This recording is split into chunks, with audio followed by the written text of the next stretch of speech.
everybody, I'm Laura the Librarian from the Monroe Public Library, and you're watching Old Book Tuesday. So one of my favorite things to do in the fiction section is look around for the oldest book. So as a librarian, I'm always looking at my shelves to see that things are in good condition, that they're relatively recent, that people are reading the books that are on the shelf. And so it's fun to see the old books because it means that they've been there for a long time and that people have read them over time and that they endure. And I think it's fun to pull those off the shelf, see what they're about, and read a few of them. So today we're going to take a look at some old books. Old is, of course, a relative term. We have a book first published in 1886 on this shelf and a book published in 1991. Let's take a look. We're going to start with this one. This is Looking Backward by Edward Bellamy. This was one of the first things I pulled off the fiction shelves when I started looking at the collection here, because it's intriguing. You know, it's kind of old-fashioned looking, and it's got this wacky Dover cover. It was first published in 1887, and it's about a time traveler who mysteriously wakes up in the year 2000 and then compares the idealized perfection that he sees to his own world and thinks about how we got or could get from there to here. So it's very interesting, especially being far past 2000, to see what people were thinking in the past about what the future would look like. Very cool. This one always catches my eye because of the text on the cover. This text was on the cover when the book was published in 1964, but this edition is from 91. It's Up the Down Staircase by Belle Kaufman, and it was made into a relatively popular movie, I believe. And what's so fun about this book is that it's so formally interesting. It's set at a high school. It's about an idealistic teacher kind of butting heads with bureaucracy, and the whole thing is told in like scraps of paper. So essays, memos, notes. It's fascinating. It's a cool book to have on the shelf, and it's really fun to look at. This is The Strange Case of Dr. Jekyll and Mr. Hyde by Robert Louis Stevenson, a classic. This is the oldest published work that I've got today, first published in 1886. But this is a great edition from 1990 that has these beautiful like woodcut illustrations throughout. So that's something fun too. When books endure over time and they get republished, they often get like cool interpretations through art. And these illustrations are by Barry Moser. This is one of my favorite old books to show off. This is a first American edition, 1964, of The Spy Who Came In From the Cold by John le Carré. One of the things I love about this is that it's got the librarian's note in the front. Oops, it's somewhere in here. There it is. So this book was added in February of 1966. They got it from Baker and Taylor. It cost $3, and it was the second copy of this book that was added to the library. Amazing. Another thing I love about this book is that it has just the greatest quotes on the back.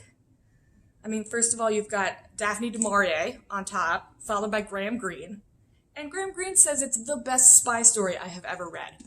Makes you want to read this book. I love it. So this is On the Beach by Neville Shute, which is a kind of post-apocalypse World War III book that was written after World War II.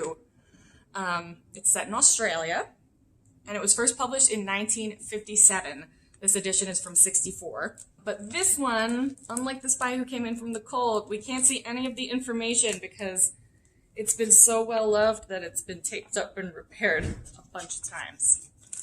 But to me, it's so fun to go to the library and read a book that you know people have been touching and reading and enjoying since the 60s. That's very exciting to me.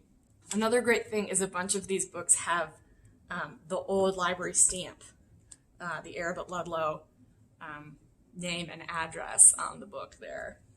We've had a lot of different stamps and stickers over time. So I haven't read this yet, but every time I see it on the shelf, I want to read it.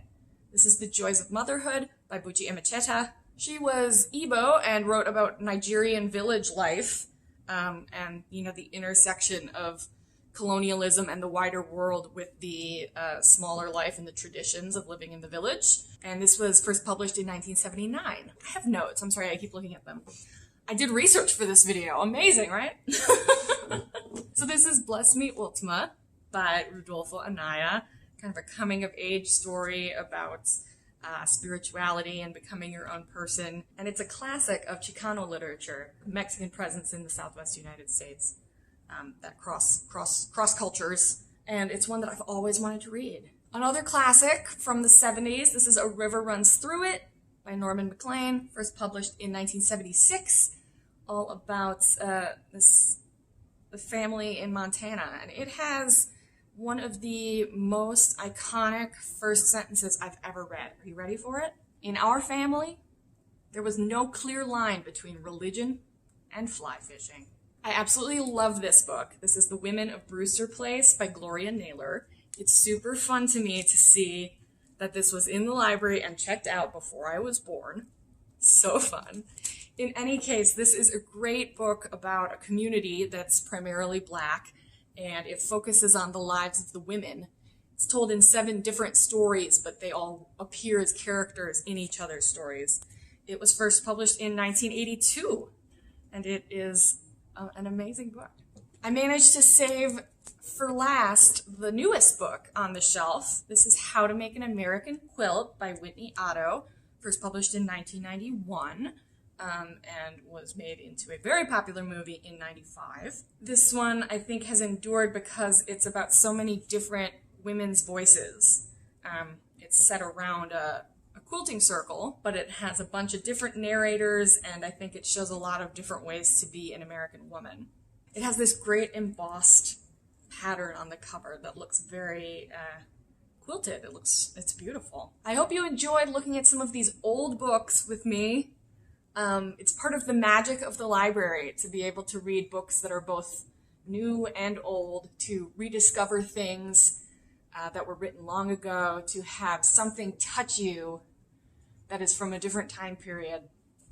I hope you found something great to read here. I'll be back in July with an absolutely massive New Book Tuesday, and I'll see you then. Thanks for watching.